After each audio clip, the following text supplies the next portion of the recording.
খাওয়ার সাথে কাজ, ব্যায়াম বা বার্নের সম্পর্ক। খাওয়াটা হলো ধরেন আপনি গাড়িতে তেল দিতে আছেন, এখন গাড়ি চালাইছেন কয়েকশো মাইল, তেল ঢুকাইছেন কয়েকবার, ইটস ওকে, নো প্রবলেম। এখন কেউ যদি গাড়ি গ্যারেজ থেকে বাইর না করিয়া 6 বেলা তেল ঢুকায়, তাহলে হ্যারে আপনি কি করবেন?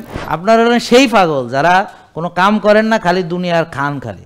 তো এখন আপনার একটা লোক যদি সে গাড়ি না চালাইয়া 6 বেলা তেল ঢুকায়, হ্যারে আপনি কি বলবেন বলেন? তাহলে আমরা সেই পাগল না?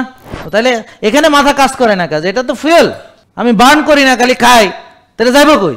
যাইব লিভারে, ফ্যাটি লিভার। তো ফ্যাটি লিভার হলে লস কার? যার হয়েছে হ্যার, লাভ কার? আমার ডাক্তারদের। যে কাটবে তার লাভ, যে ওষুধ দিবে, যে চিকিৎসা করবে। খেয়ে খেয়ে যে রক্তনালী ভরাট করছেন, তো লাভ কার? যে রিং পরায়।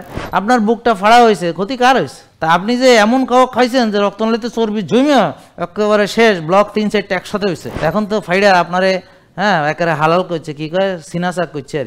তো দেখেন, মানুষের বুদ্ধি চিন্তা করেন যে নিজের ক্ষতি সে নিজে নিজে করে। আবার কেউ যদি তারা এটা বুঝাইতে যায়, উল্টা ঠেলে হয়। মানে আপনি তো আপনার ভালো চান না, আর একটা লোক আপনার ভালো বলতেছে, আপনি হ্যার বিরুদ্ধে লেগে গেলেন।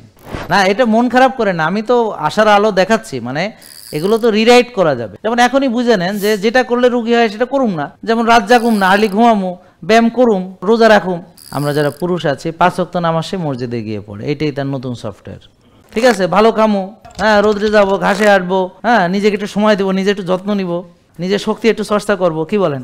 একটু রিল্যাক্স থাকবো, আলহামদুলিল্লাহ, এই তো তাই হয়ে গেল, শেষ। তা আপনি এটা করতে করতে আপনার সফটওয়্যারে আসবে। জেকে লাইফস্টাইল, ওষুধ মুক্ত সুস্থ জীবন।